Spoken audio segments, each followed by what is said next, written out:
Welcome, everyone, to a very special episode of What Is She Thinking? No, your eyes do not deceive you. I, Melanie Marshall, and Dr. Heather Collins are in the same room. Ta-da! Not only that, we are in our pajamas. We are in matching AC/DC pajama. Well, not quite matching, but matching pajama tops. And we didn't even plan it. It just happens that we both have AC/DC pajama tops, which is really quite something considering how different our beautiful brains are. Indeed, sometimes themes spontaneously happen. And in that vein, we really wanted to talk to you guys about sleep today. We knew that we were going to be having a pajama party because we are at a conference together this week. And we are both insomniacs, are we not? We are. We are. And we also know a lot about sleep deprivation. She knows what happens to your cooked little mind, right? I do. And soon all of you will also. Yeah. And I have a lot of questions about it from some of you. And I have experienced a lot of sleep deprivation. And I have a lot of questions for you about some of those experiences. I think it's a lot about when I've left money by the side of the road. So let's get into it, shall we? Gosh, my hair is awful. This is not going to be a good hair episode of What Is She Thinking? Also, if your back goes, you may actually lie down or get under the covers. Is that right? We have no idea what's going to happen. We don't know what's going to happen. But it is an authentic episode. This is a very special after school episode and very authentic. So I think one of the things that has come up is that so many of the people we know, including ourselves, are chronically struggling with sleep right now, whether it is getting enough, getting to sleep, staying asleep. I don't like waking up. Well, it's better, better than the alternative. That's what my granddad used to say. Your granddad and I? Yeah, he used to say the same thing about I'm above ground. He's not wrong. Cheery guy. But there's a lot of that, those struggles, right, for people with sleep. There are a lot of struggles. And I know that you and I both suffer from chronic insomnia. Many of our listeners do too. We're not alone. Sleep troubles are something very, very common among adults. And unfortunately, amongst a lot of adolescents, even now, who get into habits of poor sleep, and then those continue through adulthood. I don't know if we've got any adolescents out there. I think we have to have a different YouTube category if that happens. Maybe we have parents of adolescents. Parents, possibly. But what do you think is the most common cause of poor sleep amongst adults? Amongst adults, one of the biggest challenges we face is we're actually addicted to our phones. And we're addicted to having a screen in front of our face so many hours of the day that it's really hard for us to turn that off. And when we don't turn that off and give ourselves some quiet time at night without a phone in front of our faces, then it really doesn't give our brains and our bodies a chance to transition from daytime to nighttime to sleepy time. Is that what's wrong with our brains? Oh, I don't know if we have enough time for that today. That's a very special, 24-hour telethon episode of What Is She Thinking? I try really hard to be careful. I do a lot of sleep rituals. I do, aromatherapy. I do light. I do, sleep meditations. We are not sponsored by Insight Timer, but if we ever are, I do a lot of Insight Timer yoga nidra before bed. I do all of that. And I still struggle with it. So what part of my brain is it? The hippocampus? It's not. Is it my insula? Well, it could be. The interesting thing is with chronic insomnia, one of the things that happens is you actually create anxiety about sleeping. And that's one of the things that's challenging. And I don't know about you, but that happens to a lot of us when it comes bedtime. We start getting a little nervous and anxious. Have you had experiences where you felt that way? That's not normally what it is for me. That's not normally my thing. I don't normally have trouble, not as much now. I have trouble winding down because I'm a night owl. I really am a night owl. So my natural thing is to pitter patter around the house while Sonora snores peacefully. And I like that time. Like that's a time when my brain does a lot of creative work, but I then have trouble going to sleep, and then the rest of the world wakes up in the morning. I think you captured that so beautifully, and that is that there are a lot of individual differences in our circadian rhythms.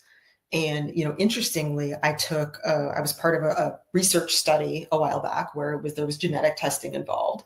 And so they did the fun medical stuff, but then they also did some other things that are interesting. And they said, based on your genetics, we know that you tend to be a night owl.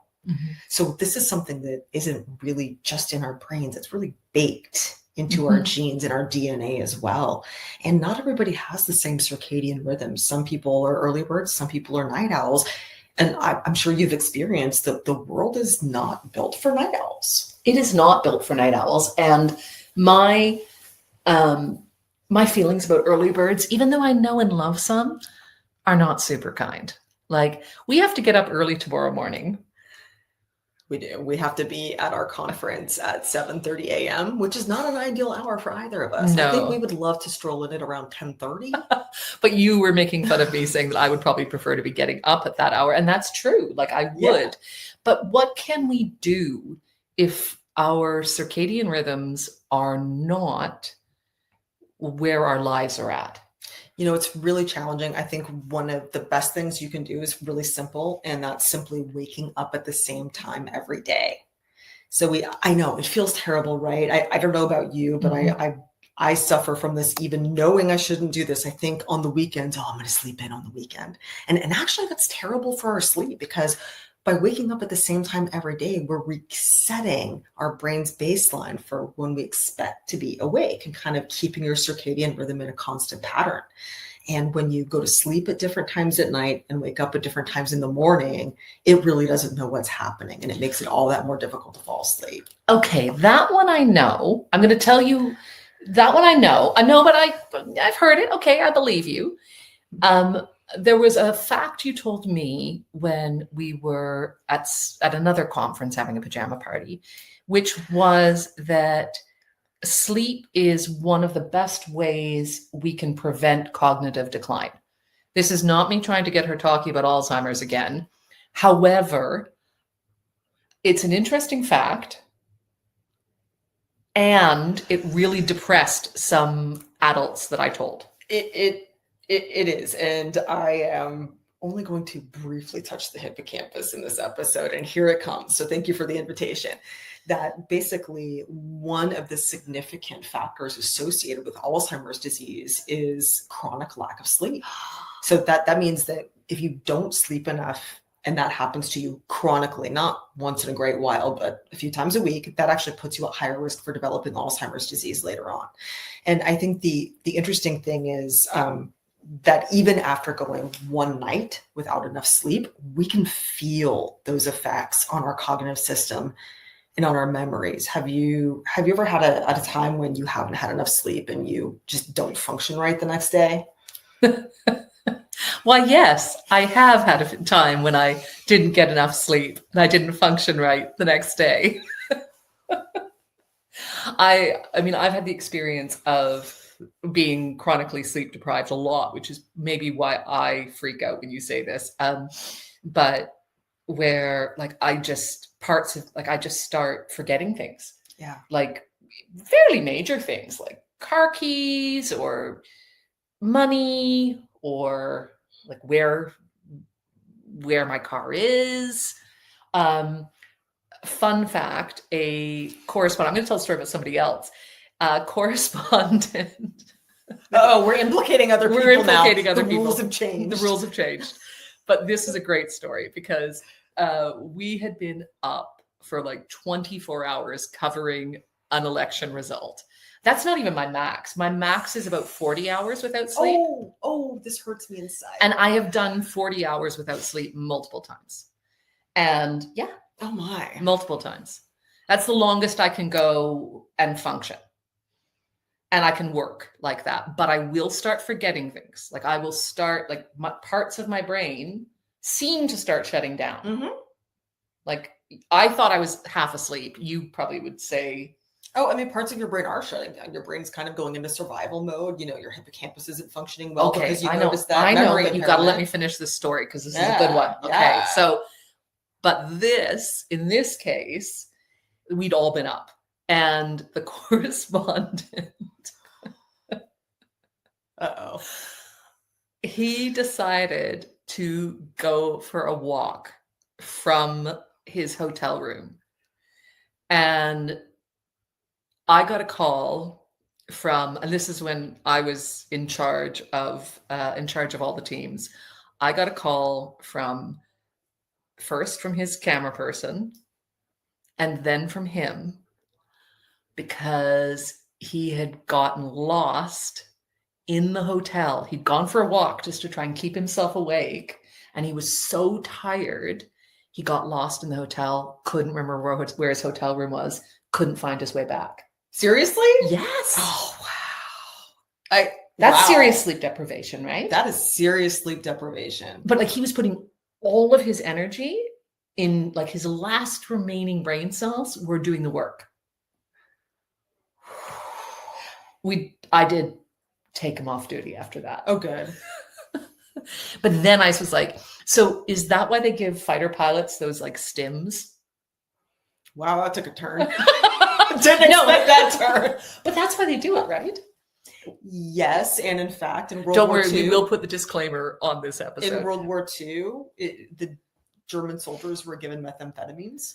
I'm not suggesting we should be giving correspondents that to make people work longer, but yeah, if you but don't they have they have that medication that they give fighter pilots?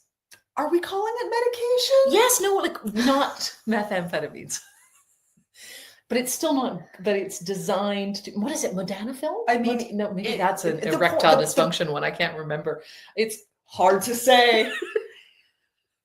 It could be whatever the medication or a thing is. Yeah. If you give somebody enough stimulants, they'll keep going and going and going. But that doesn't mean they're going to be able to produce quality. And in fact, research studies show that if you try to drive after a night where you haven't slept, it's equivalent to drunk driving. So you start slipping without even being aware that you're slipping. How do you know when you're sleep deprived? Like you personally? Oh, wow. It's, for me, I know when I'm sleep deprived because I just feel my cognitive resources start slipping. Now, the funny thing is that means I may not get my New York Times connections puzzle. And that's a quick indicator. Oh, but oh no. Then I notice that I start emotionally slipping too. And this is a good one. The emotional resilience just isn't there. So maybe you might find that you're more easily annoyed with somebody, or you get sad quicker.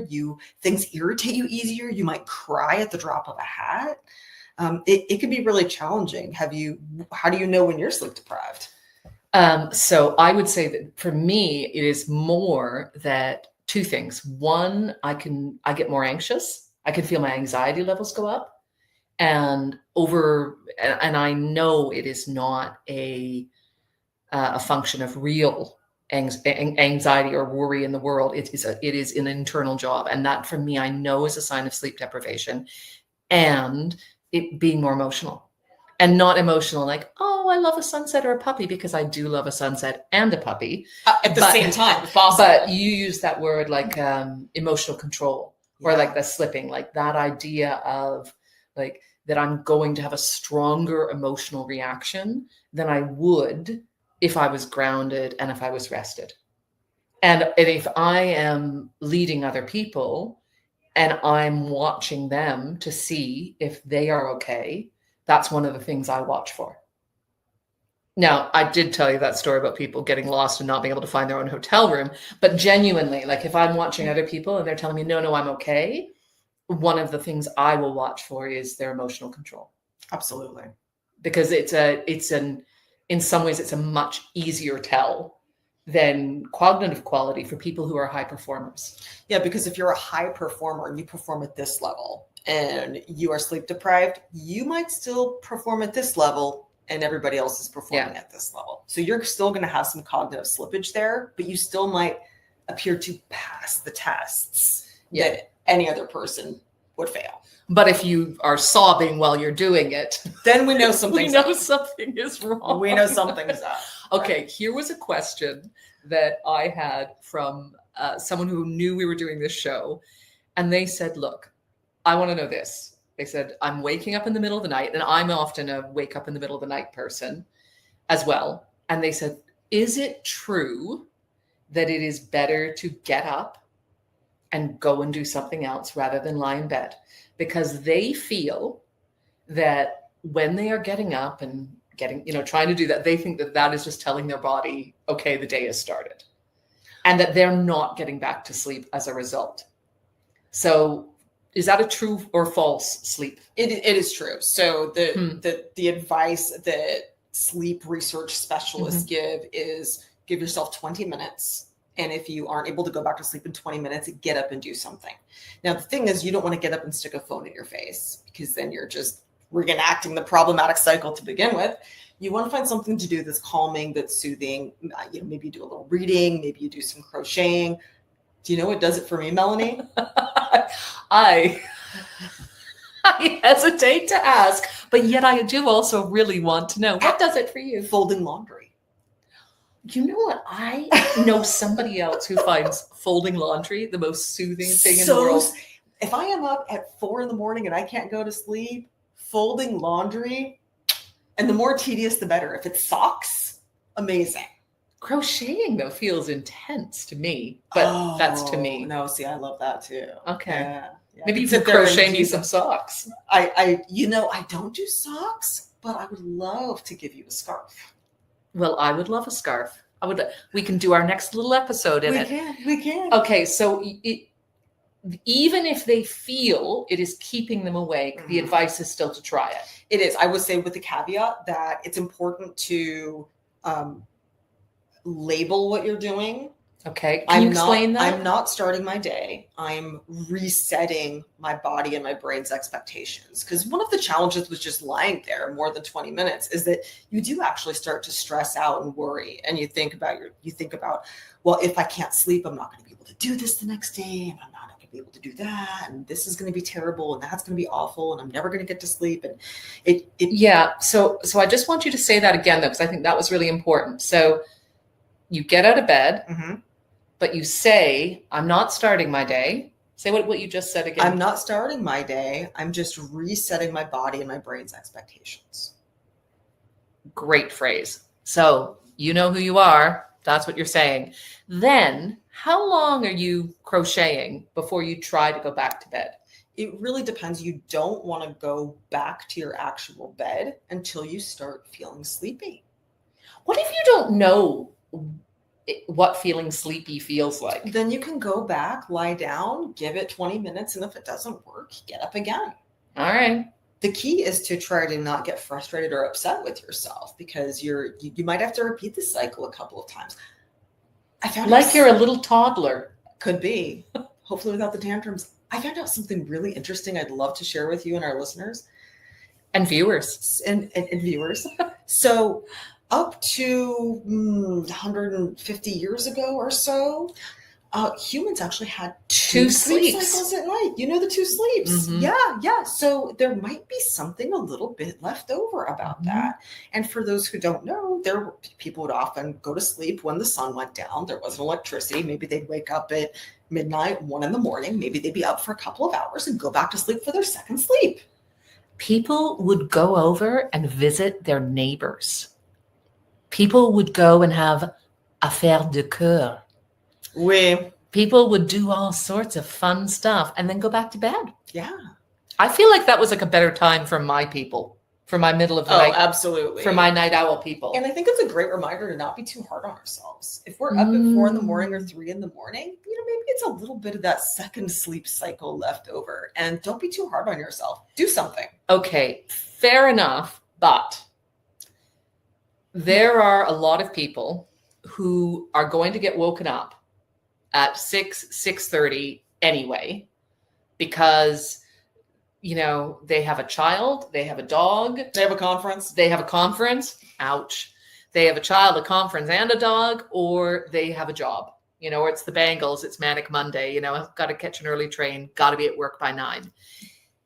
And those people are the ones who were freaked out when I told them that we were at risk of cognitive decline, because they were like, well, what am I supposed to do? Like, I'm just chronically sleep deprived. So I think it feels a little depressing for some people, because they're like, well, I can't do any of these things. Like, my life isn't allowing it. Yeah. So what do we do if we can't get enough sleep right now? If we can't do all this good stuff?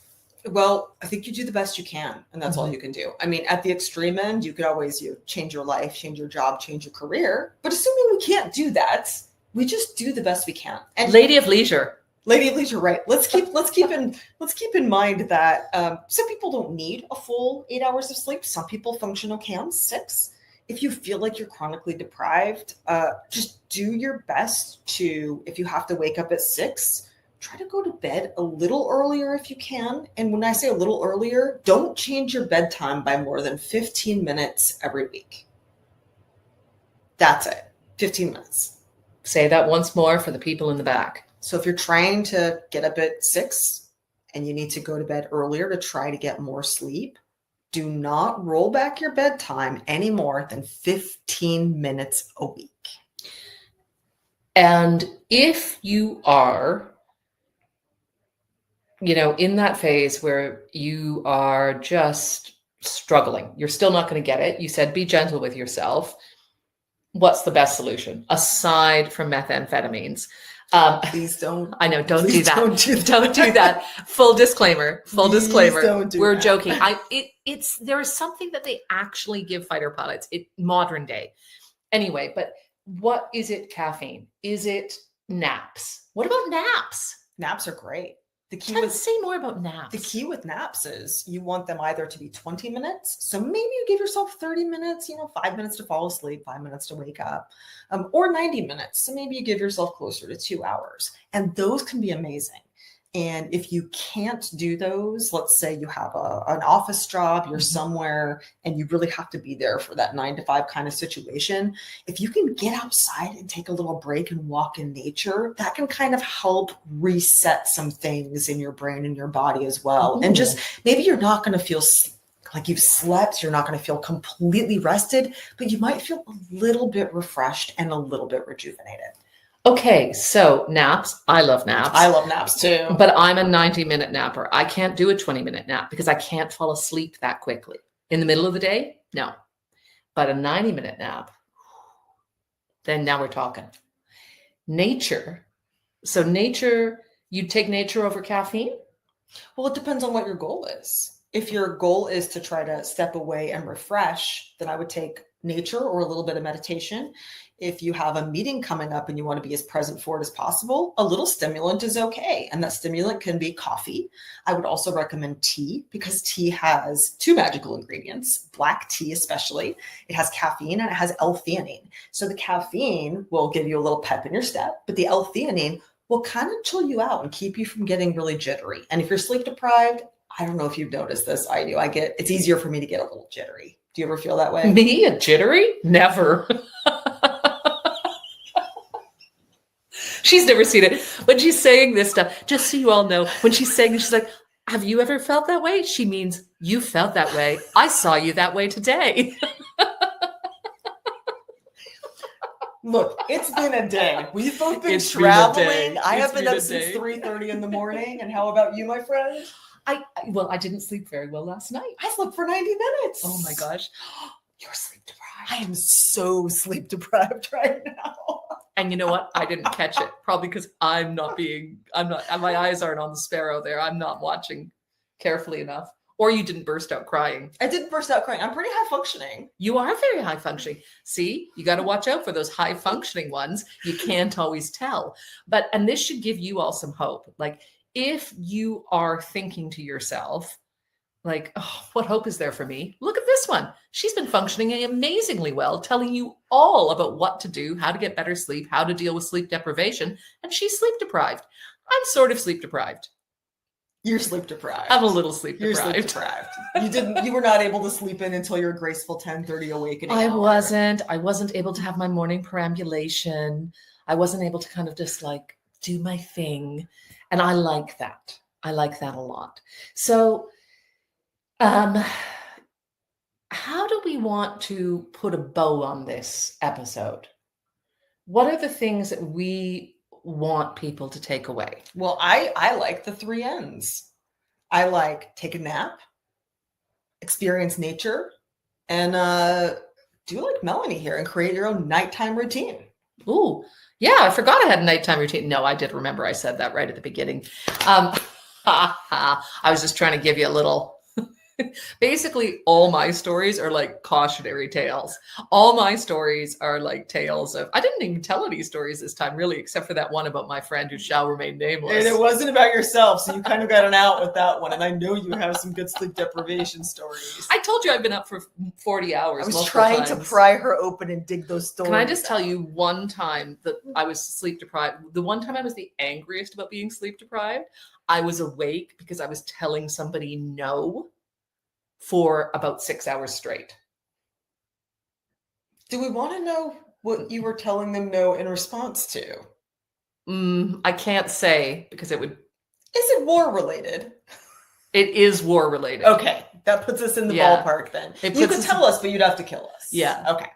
Yeah, and I was really cross because it meant that I could have gotten probably about 2.5 hours sleep sitting up, and instead I was awake for 40 hours. And as a result, I had some, I'm going to make up a term, limbic slippage. Oh, I like limbic slippage. Yeah. We're going to use that. Yeah. It meant Stay tuned for the t-shirts. It meant I lost my bleep a little bit towards the end of that. But, well, actually, no, it was more when I woke up, actually. It can take some time to recover from sleep deprivation. You can, and the interesting thing is you cannot make up for lost sleep. Oh, question. Yeah. Can you die from it? Is it true? Because they're like, because has anyone ever really died from it? I guess we wouldn't know, right? It's like if you get killed in your dreams, do you really die? Let me answer that with this. Let's not test it. Because isn't it like the maximum anyone's ever gone is 10 days? Well, it's been reported, but also if you've gone 10 days without sleep, I'm willing to bet you're not so good at keeping track of what's going on at that point. Wouldn't that be anyway, I'm just heading off into La La Land here. I will say a couple of interesting things. One is that a lot of sleep research used to be done on cats because cats love to sleep like 16 hours a day. And they're amazing. At it. I want to sleep like a cat. They're so good at it. I will say another thing is when you're sleeping, don't think about not sleeping as being bad for you. I mean, yes. it is, but think about the good things that are happening when you do sleep. So let's put that in a positive light. And that is when you're sleeping, there's something really cool that happens in your brain, Melanie. There's the system called the glymphatic drainage system. And it's a big long term, but here's the really cool thing. It's your brain's waste system. So just like you put out the recycling, doesn't sound cool. It's so cool. You put out the recycling in the garbage, and a little truck comes and picks it up and takes it away. Well, that's what your drainage system does at night. It comes and cleans out all the trash in your brain and takes it away. And it cleans your brain so that you don't have as many toxins or proteins like beta amyloid and things like that are found in Alzheimer's disease left in your brain in the morning. So every time you do get some sleep, even if it's not as much as you want, just think about what an awesome job your drainage system did of cleaning up your brain. Your glymphoid system? Your glymphatic system. Aren't you glad you have a glymphatic system? Wow, it is time to take a nap. Your waste removal system. Yeah, I don't know. Look, maybe it's because I grew up with a dad who managed a garbage company, but I don't think of waste removal as super cool. Well, what happens if you don't have waste removal? Okay, well, listen, I don't think of beta amyloid plaques and Alzheimer's as super cool either. But not having waste removal. Because you know what? Garbage removal is pretty cool. Because I will say, having been in a number of places, lived in a number of places where there were garbage strikes, yeah, nobody likes it. No, and you don't want that in your brain. And You what don't want it in your happens brain. when the strike is over and all the garbage is cleaned up? Feels amazing, right? Like the city's new and refreshed and clean. That's what happens in we your do a brain every whole- morning. Can we do a whole episode about dreams though? Because I feel like this wasn't really about dreams, and I want to talk about dreams. Oh boy. Okay. Well, that's a different episode, my friend. That is a different episode. But I do think it is time for us to go off to dreamland. Or try, at least. I don't know. I don't know if we'll have trouble tonight. Unless I'm like Well, chit-chatting to you from I find that if I'm sleep deprived, I have a more challenging time of sleeping that night. Really? Mm-hmm. Especially if I'm talking to you about dreams and what we're going to dream about and like Yeah, no lucid pressure. dreaming. No and, pressure. Yeah. Okay. Well, anyway, I'm going to try not to do that. So nature, naps, nighttime routine, and the Glymphatic drainage system. glymphatic drainage system. Waste removal system for your brain. Remember, it is more important that you get some sleep and that you're nice to yourself about it than that you get the perfect amount of sleep in the perfect way and that you are able to tell everybody that you are an 8 hours a night person. Oh, you just woke up like this. I went to bed like this. This has been a very, I know, wow, this is what happened. See, we wondered what was going to happen. This is what happened. This has been a very special episode of What Is She Thinking? With myself, Melanie Marshall, and Dr. Heather Collins. Thank you so much for being with us. Next week, we're going to do something else. Sweet dreams. Sweet dreams. Bye.